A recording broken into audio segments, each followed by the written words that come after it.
our next 2 draft picks, and I think because they're coming out of the same room, and it's the D end. So what are you thinking about the D end guys? So let's remind our listeners that the D ends that we picked up in the second round, we picked up Nick Scorton, and then in the third round we picked up Princely Human Human Yellen. You man me yelling? Man, me yelling. You man me yelling. Oh man, I'm Yep. trying. Man, me I yelling. said it like 30 times a day, trying to make sure I don't mess it up. So Princely, you man me yelling. So let's take a look at the depth chart there. Can you wanna I'll give the fans an idea of what we currently have. So right now they have tentatively Tershawn Wharton at that left spot, and then on the right side, let me go back. We have Jadeveon Clowney on the outside linebacker side, the edge rusher, and then we have Nick Scorton backing him up, and then we are looking at DJ Wanham on the will side with Pat Jones backing him up, and Princely Yellen on that as well, and then Amari Barno's there as well as a depth piece. How are you feeling about that edge spot? I'm feeling a lot better about it, especially after the draft. You had a guy like Nick Scorin, um, who we've talked about in the last episode, and um, we've done a lot more research into him. I think he's going to be a huge piece, um, just bringing depth. He has a lot of speed. I watched a lot of clips from him at Texas A&M. Um, he has a lot of speed coming off the edge. He's got bend, and he is physical. Like, he is going to get after the quarterback. He has no give up. So I'm actually really excited about him, especially hearing that he dropped some weight. So he's gotten a lot faster, which is scary to think about because the film is, I would hate to be the quarterback. Um, so I'm really excited about his. I really am excited about his upside. Sorry. And Uman Mielen, I can see him also getting a role. I don't know if it's going to be as high as Nick Scorin's. I think having Pat Jones being a situational guy, which I think he might be a third down scenario guy behind Wanham probably. I assume Wanham's probably going to start with Clowney. Yeah, because I mean, and I have some insight with that because I feel like DJ Wanham is and Jadeveon Clowney will lead that room out, right? And I think that they were comfortable going in the second round because they didn't need quote unquote day one starters. They have those guys, right? Because DJ Wanham was already out with an injury last year and then had some complications with blood clots, which prevented him from returning in a timely fashion. So when he did come, he had some pretty decent production down the stretch. And then Jadeveon Clowney, I mean, he does a lot better when he has a stronger presence on that other side. So I feel like we're trying to give those two guys, provide a strong rotation and also give those two guys an opportunity to grow because it's Nick Scorton is just 20 years old, and Young. he's young, man. So, I mean, by the time he'll be, if we pick up, because there's no fifth year in the second round. So by the time he's due for a roster bonus, a contract, I'm sorry, he's going to be 23 years old, turning 24. Like, that's crazy. Some of these guys aren't getting into the league until then. I'm sorry about that little mic issue. Give me a little bit of feedback. Yeah, I mean, it's exciting. I mean, kind of going back to what I was saying. I mean, he's got so much upside being so young. We've already heard that he was up at 280 something, 87. He's dropped weight, so he's very disciplined. He takes care of his body. He's doing all the right things. He understands the game, and going even just on the field, like just his upside, like just the speed coming off the edge, the bend. A lot of tape. He's just getting after the quarterback, even if he's not making the play, like he just looks so violent coming off the edge, and that's scary. So it gets me excited. I'm like, Carolina's been having a hard time with pass rush for a while now, so it's That's puts my mind at ease knowing we got some dogs. Oh, it's so dang true because at the end of the day, what you're looking for is you're looking to have a strong enough rotation that you aren't having to draft guys that are going to be day one starters. I mean, look at the Eagles; their first pick of the draft, they had probably arguably one of the best defensive players in the draft, and they were able to grab him knowing that he's coming off of an injury because they don't need him to start right away. which was crazy. I mean, the rich just continue to get richer, and I think that's what we're trying to set up. We're trying to set up so that the guys that we're drafting, A, we want to draft later in the draft, meaning that we've had a really good season, and B is that you're drafting guys that you're really just trying to plug holes, right? You're trying to not trying to rebuild positions or rebuild groups. You're trying to plug holes. So I mean, I honestly couldn't agree more. Now, when we get to our fourth round pick, that is our friend ETN, correct? ETN, yeah. Yeah, So it's his younger brother. that running back room, let's give that a little bit of love. I'm just gonna fix my notes here. I apologize, viewers. So our running back room is a little like it's a little on the full side, but I think it's deceptively full. I mean, fans, you know that we had a little bit of a issue last year when we drafted Jonathan Brooks off of a ACL out of Texas. He came back for a game and part of a quarter and retore that same ACL. So right now, your running back room looks like Chuba Hubbard, who we just did a deal for. We did a deal for right before the Germany trip. We have Rico Dowdle, 1,300-yard back from Dallas. We're backing up. Trevor Etienne. And then obviously Jonathan Brooks, who I don't foresee even taking a snap in 2025. I think we'd be more likely to see him in 2026. Right. You want to review that room? Um, I mean, I mean, Chuba's the guy. Um, I do think I don't. I am excited because I feel like he doesn't have to take on so many carries, having Rico doing what he did in Dallas. I think that helps our running back room a lot. I think we'll actually get a lot more production out of Chuba because he'll have fresher legs. And I mean, I could definitely see ETN getting some carries too. I mean, I don't think at first it'll be a lot, given that Chuba's an 1,000-yard rusher, Rico is 1,000-yard rusher. Um, but end of situation games. I mean, or hopefully for the right reasons, if we're up a lot, we'll get to see a little bit of ETN. I don't think unless there's injuries. Um, Praying that there's not. We probably won't see too much ETN, but I'm excited about him going down the future because he's a big, violent running back, and like you said before, he can catch out of the backfield and do some other things. So No, he's an extremely exciting prospect. I'm not gonna lie to you. Like that's, I mean, looking at ETN, like I mean, he's an undersized back, but he started off in the slot when he was in Florida, and I think that's really an exciting idea because it really does give us a little bit of we're able to be a little bit dynamic as far as putting flying guys out that just to create bad matchups. So I'm all in on that. Like I'm like way all in on that. All yeah, right, let's head back to the draft room. So after ETN, we went with Lathan Ransom. So our safety room, man. I'm not overly thrilled with the current status of our safety room, and I'd like us to be on the lookout for at least another high-end free agent. Lathan Ransom, I think you and any of our listeners that listened to the previous episode, Lathan Ransom is very much in the same mold as Trayvon Morig. And Morig is a box safety, come up and fill the help with the run game, but can have some questionable decisions on coverage. So a little nervous about having two guys that play like that. And I'm definitely like you said at the previous episode, it'd be nice to kind of get somebody who's more of that classic free safety, ball hawk type of mentality. So you want to give a little bit of review to the safety room that we currently have. Actually, let me do this. Let me go and give you a little bit of an idea of what's happening in our safety room. So we have Nick Scott. Don't want him really starting. Devontae Richardson, who was an undrafted free agent, looked really good through the back end of the season. Had definitely showing some promise. Free safety Trayvon Morig, and then Lathan Ransom. Again, we're backing him up. So I'm hoping that we can go grab a true strong safety back there, and then really kind of give Trayvon Morig and Lathan Ransom some help there, unless they plan on converting one of them to a strong safety.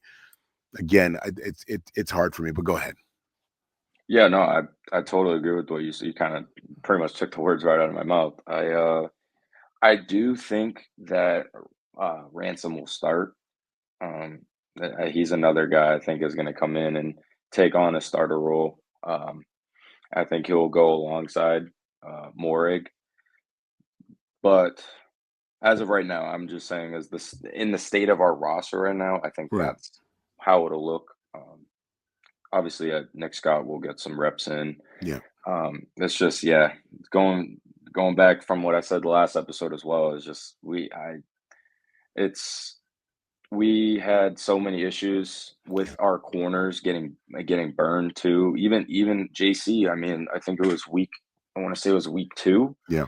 versus the Saints, and he was Wasn't good. getting killed downfield. But that's really where you need that support from a safety who's going to come out of no like fly out of nowhere, ball Right. hawk, Right. um, make those kind of plays or throw the pass off, or Yeah. even if it's not a pick, Yep. just alter alter the catch like Absolutely. um, yeah, a disruptor in the air. So I hope that's something Dan looks into Yeah. going forward into the off season, further into the off season. But yeah, I mean, I'm not mad at it. I do like the idea of the the run defense aspect because we were dead last in run defense. But I don't want us to forget about the pass either because it's such a pass heavy league. I mean, we have so many elite quarterbacks in the NFL now, so I think that's got to be um, that's got to be an emphasis. Is look for see if we can get a guy who can come in and be that ball hawk. 100%, man.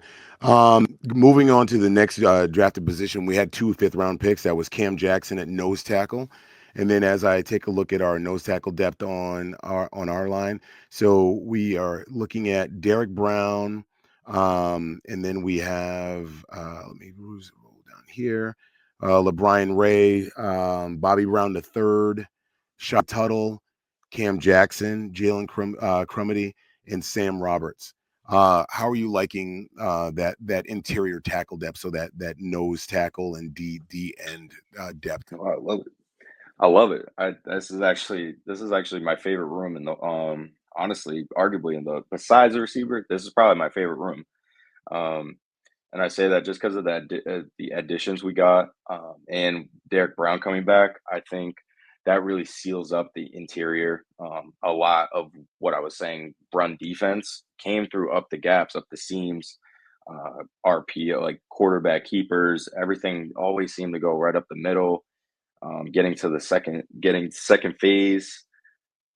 It's it killed us. So I mean, obviously we got Tuttle back. You get Derek Brown, sorry, healthy, and then you add guys like a Bobby Brown, Tershawn Wharton, to and also Cam Jackson, who we just got, as you mentioned, to really fill up the interior to stop the run game, and that helps us forces the offense into second, third down conversions that are long, like 3rd and 7s or 3rd and 8s, like forcing them to pass because it always seemed like we are getting to like 3rd and 1, 2nd and 2. Like it was just a recipe for disaster because we just couldn't get off the field because they were running every other play for 5, 6 plus yards. So Historical lows. So basically, we gave up. I think we were ranked 32 out of 32 when it comes to the run game, defensive run game. So having Derek Brown is its own upgrade. So glad you hit that. And then you upgrade that interior by adding on Bobby Brown the third. Obviously, we don't want to talk about the whole Milton Williams deal with our team here, the New England Patriots, but it was what it was. There was the legal tampering period, as they like to call it, and the Patriots came in at about 26 per. And I'm glad we did not cough up that kind of cash for a single player. I mean, we really had other needs. I think Bobby Brown is a nice consolation prize. When you're starting a guy like Shy Tuttle multiple games, I think you're already in a place of disaster. And then we just didn't have the depth once you got past Derek Brown. Again, don't forget Derek Brown, not this past season, obviously, but the season before, he had a positional high of tackles. 101, broke 100 tackles as that interior tackle. So I mean, the man is like it's literally its own upgrade. And then you add depth, and I think that's exactly what the doctor ordered for that particular position group. And before we get too far, I do want to remind our fans, hey, please don't forget, leave us a comment. Tell us who you think on this roster is going to be a breakout star, a sleeper player, somebody that we should be looking out for. Again, go ahead and just write that down in the type that down in the comment section. Please like the video. All right, we love what we do here. We're not trying to become monetized or anything. We just want to grow the channel, and so that we can be another reliable source for Carolina Panthers information. And then, well, if you're going to do all that, go ahead and hit subscribe for us. And then while you're hitting the subscribe button, hit the bell notification so you can see when we post in our newest video.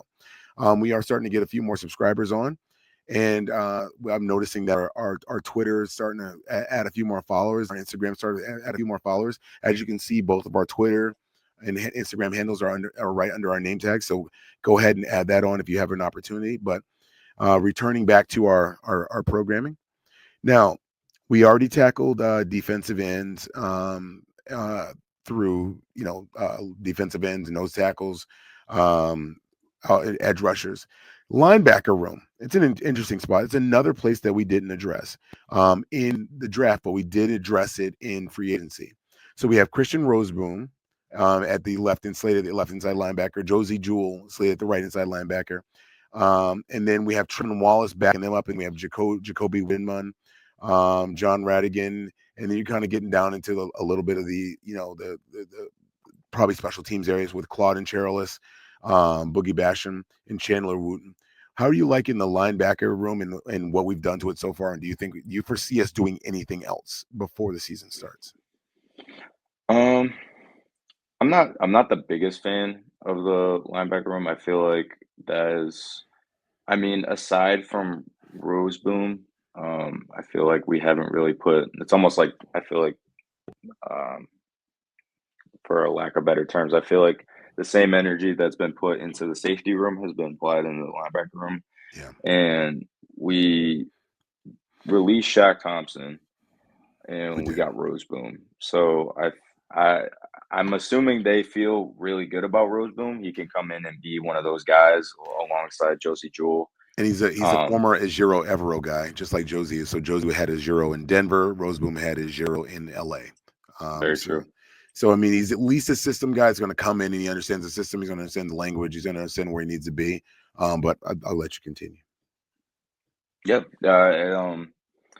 Just in my mind, we've had probably arguably the greatest linebacker of all time come through Carolina. So Are you talking about that's Saint Luke? Clark Kent. Luke August Keekley, number 5'9"? Hi, August. Hi, Cameron. One of the best spots in Panthers media history. That was awesome. Um, yes, I don't know. In my eyes, that's the standard in the linebacker room. Yeah.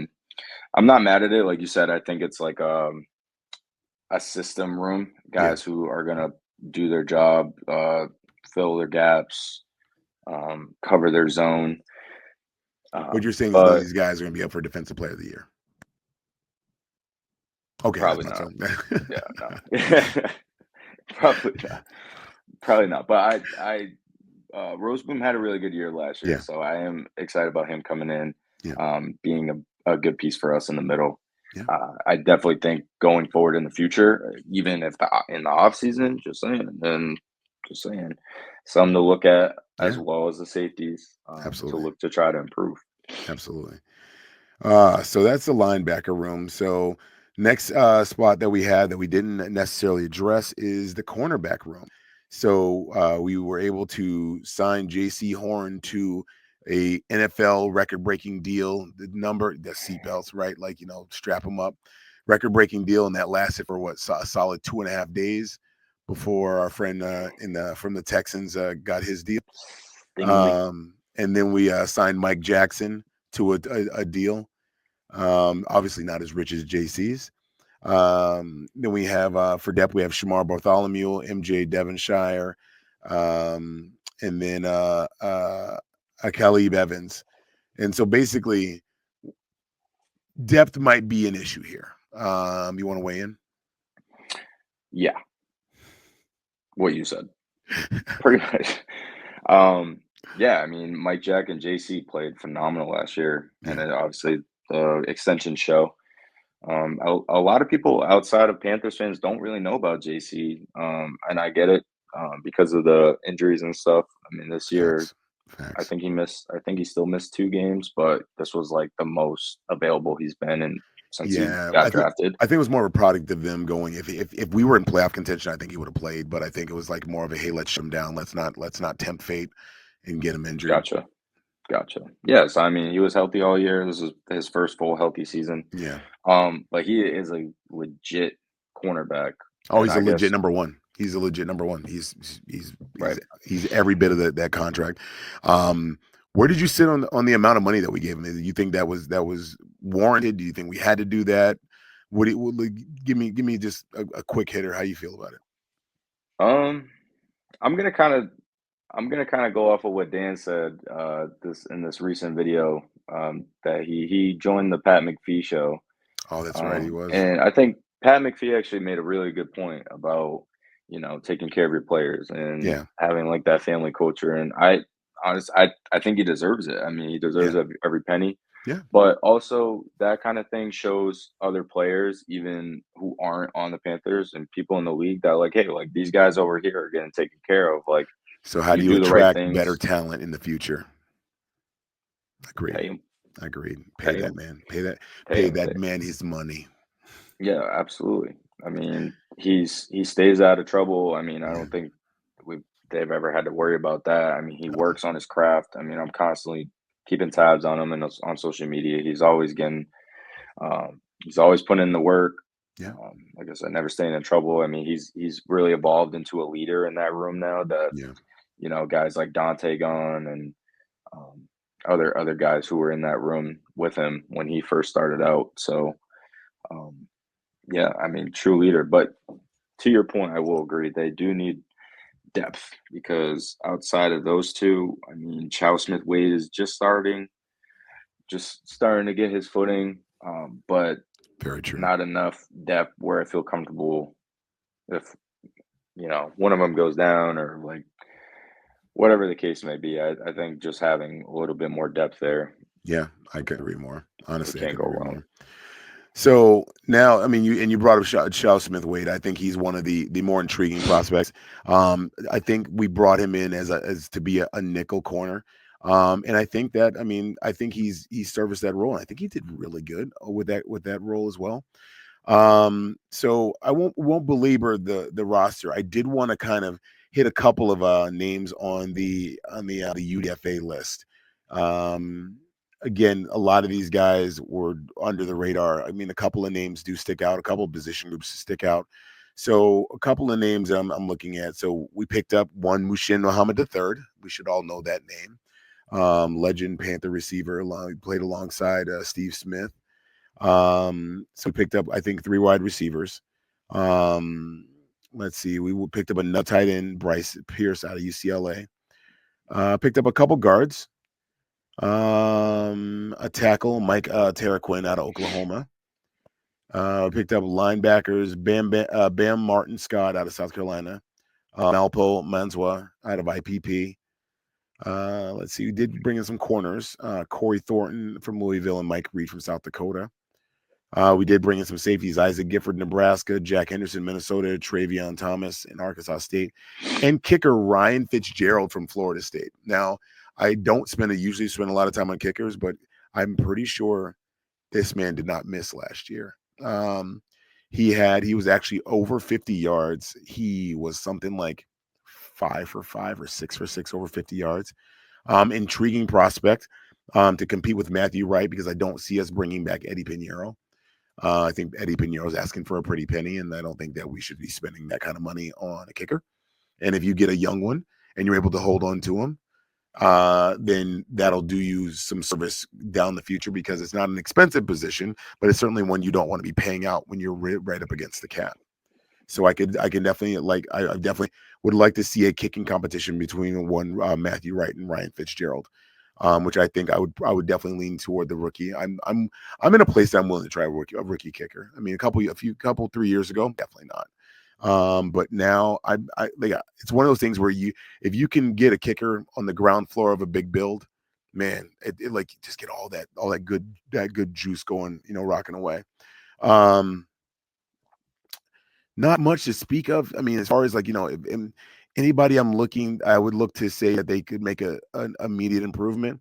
I would say anybody from the linebacker room, and why not? Like, or anybody from the safety room, anywhere where we have some depth issues. I would say, hey, I could see one of those UDFA's, being our next Jalen Coker, right? I think that's where your most opportunity is going to come from. I think the wide receivers we invite are going to have a hard time because we just strengthen the wide receiver room beyond a shadow of a doubt. Um, we have one running back. I could see, him coming on as a special teamer. One defensive interior. Again, these position groups are so full. It's going to take a really special player to break through. I got to be honest with you. Any of the names I mentioned speak to you at all, or any of the position groups? I was really intrigued by Muhammad's son Yeah, me too. signing with the team. That was Me pretty too. cool. That's really cool if he's able to Yeah. make the team. I think that would be a real cool thing to say that we did. We had father and son on the same team, which would be absolutely amazing. So heading into bold predictions, I'm going to give you one, and I'll take one. Okay. Breakout candidate for the upcoming 2025 season. Do you think we have anybody that's rookie of the year, offensive player of the year, MVP caliber, defensive player of the year candidate? One player. Just one. Okay. Um, that's tough. Yeah, it is. I feel like we gotta feel really good guys. Yeah, it is. I think offensive player of the year um, could go McMillan's way. I So think. you stole my guy, but I was going to peg him as rookie of the year. Dang it. That's hysterical. So I'm going to pivot on a dime because I did have another guy in mind. Um, I'm going to go dark horse defensive player of the year, JC Horn. Dark Dark horse. horse. Dark Okay. horse. I don't He, hate it. he's not on everybody's radar. Um, I can see it happening. How about a surprise cut? A guy on, like, if you go back and look at our roster, a guy that you think is on the roster bubble, you think most years would make the roster, but this year may not make it. Mm, that's another great question. Uh, I'm gonna give you a moment to think. I'll I give you don't. mine. I don't want to take yours because I feel like I know what you're No, gonna say now. If so I I don't. I say it, actually think I don't know that you will. I'm gonna all right. go surprise cut Raheem Blackshear. That Okay. running back room is full. And you don't draft a guy like ETN just to have him cut, even if he is a fifth round guy. Right. He's a fourth round guy, actually. Fourth round. So I don't think you're drafting Yeah. a fourth round guy just to cut him. So I think Raheem Blackshear is going to have a hard time making this roster. How about you? Okay. I Did was you gonna did go. Well, you said it earlier, so I thought you were gonna okay. double down on it. No. David Moore. David Moore. That would be my other one. David Moore is going to have a hard time making Yeah. this roster. Again, Yeah. I love to have the banter, Stephen A and Skip used to have, like arguing back and forth. But I mean, gosh, we just agree. I agree. Yeah. I think David Moore's going to have a hard time latching onto this. I was actually trying to choose a wide receiver, and then I remembered you when you said Yeah. David Moore. I'm like, yeah, that makes perfect sense. All right. Well, in order for that to happen, I'd have to go crazy and be like, I don't know, say something like we're gonna cut Brace. You know what I mean? That'd that be that would really get it going. But I, they, I don't. I I think don't people would know. tune out and be like, "Listen, I was out on Bryce last year, but he came on strong, and you guys are killing me now." Like so, yeah, Just quit no, drinking tonight. literally, that's what I'm saying. Like, man, the guys with Panther Pedigree, BP and Swift, they are on it tonight. Man, oh man. So, got a couple of listener questions. So I have one that is asking, who was your favorite pick of the draft? Who was your favorite pick of the draft? I gotta pick a different player because I feel like I keep talking about him, this one guy. So gonna go in a different guy. I'm gonna say Nick Scorton. Okay. Don't say you're about to say him. I was gonna go with Nick Scorton. Go ahead. Go Why? ahead. You're good. You're good. You're This good. is Go ahead. this Go is ahead. crazy. This is All right, completely insane. I'm gonna go with Nick Scorton. Yeah. I really like the ceiling. Yep. People have High officially floor. High high floor too. floor, Yeah. high floor. People have officially talked me into talk to him. I'm ecstatic. Yeah. People have been talking all the talk. He should have gone in the first round. Panthers traded up to get him. Dan Morgan's had his eyes on him for a while. I love his upside. I just love the way he plays. And I think he's going to be a force to be reckoned with. Yeah. Um, early too, like just as a Yeah. rookie, I think he has a shot at even potentially starting. Yeah. I think so. Well, we live in Boston. They do this thing called fans pink hats. The fans that just buy the gear when things are good. So I think I'm trying not to sound like a pink hat because you took my pick, but I'm gonna do it. I'm gonna go first rounder Ted McMillan. Now I'm eating crow because if you go back 2 episodes and you listen to the mock, I said I was gonna turn the tape off if Ted was picked. I have now convinced myself that he's one of my favorite players of this draft, and the reasoning why. I'm going to tell you. Ted McMillan is a unicorn athlete. He has a unicorn skill set. Now, people are going to say that he does not posting crazy fast numbers. But when Ted McMillan runs a route, and you pointed this out last time, Swift, he runs it at different paces. He plays the game with the DBs. He tries to keep them off kilter, and he does it on purpose. Now, with a little bit of coaching and when to turn that on, turn it off, and to always be engaged in every play, even if he doesn't, even knows it's not going to him, he is going to be a hell of a weapon for Bryce Young for years to come. And I can see him wreaking havoc in this division for years to come. And it's the one thing that I always wish that we had is one of those unicorn wide receivers that the entire league is afraid to see on the other side that makes catches like your Jamar Chases, your Justin Jeffersons, like what I foresee Marvin Harrison Jr. becoming. Just one of those receivers that just is like the myth is almost bigger than the man, and I think he has that potential. Again, the same deal, same things apply. He's the ultimate boomer bust candidate for me because if it doesn't do that, I don't think he'll float the middle. I think he would either be fantastic and scary or underwhelming and awful. So I'm going to label him as my favorite pick of the draft. All right. So we hit the question. Um, so heading to the end of the episode, I thought it was a pretty good one. I'm pretty excited that we were able to kind of do a way too early deep dive into our beloved Panthers roster now that the draft is over. I do want to talk to our fans about the series coming up where we're going to pull apart the roster position by position. And we're just going to have an episode on QBs. We're going to have an episode on running backs. We're going to come with the numbers. I'm going to pull, win rates and things like that. So we can really talk about it. They may be on the shorter side. This episode is probably going to be closer to around 40 minutes or 45 minutes. But what I'm looking at doing is I really want to deep dive and have a series that we can depend on as we go throughout the off season. On top of that, we'll have our news episodes and things like that. So I just want to let you guys know what's coming up. Stay tuned because in about 12 days, the scheduled release show, we're looking to go live that night. We're very excited about that. So hopefully, our listeners will give us a chance and give us a shot to tune in live. It's something that's super important to us. We love our team. We love talking about them. We love dropping some hot takes and some fun information. So, Swift, you have anything for our fans?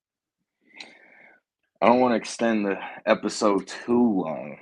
but I did see something about Ted McMillan versus Travis Hunter, and the fact that when Carolina opens up the season against Jacksonville, both times that we've done that, we've been in the Super Bowl.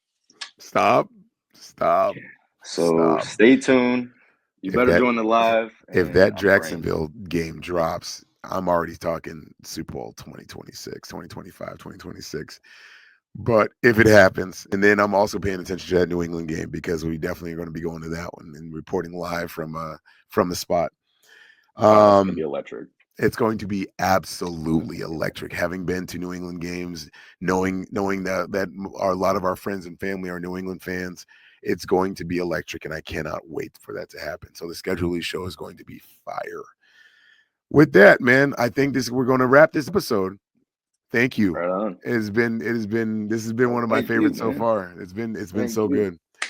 We I dropped realize how some much nuggets. more.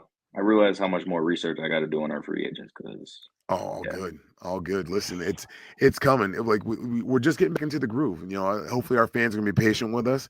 We definitely are looking for those numbers to go up as far as people tuning into each episode. But I think at the end of the day, I mean, we're doing some good work here, and the product will get better and better and better. So I absolutely. truly thank all of you who tuned in and listened. We're looking forward to those comments.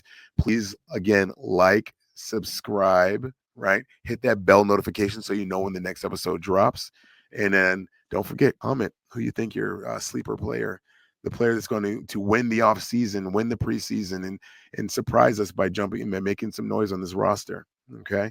So to all of you Panther Pedigree fans, Panther fans, keep pounding. Be blessed. Stay blessed. Keep pounding.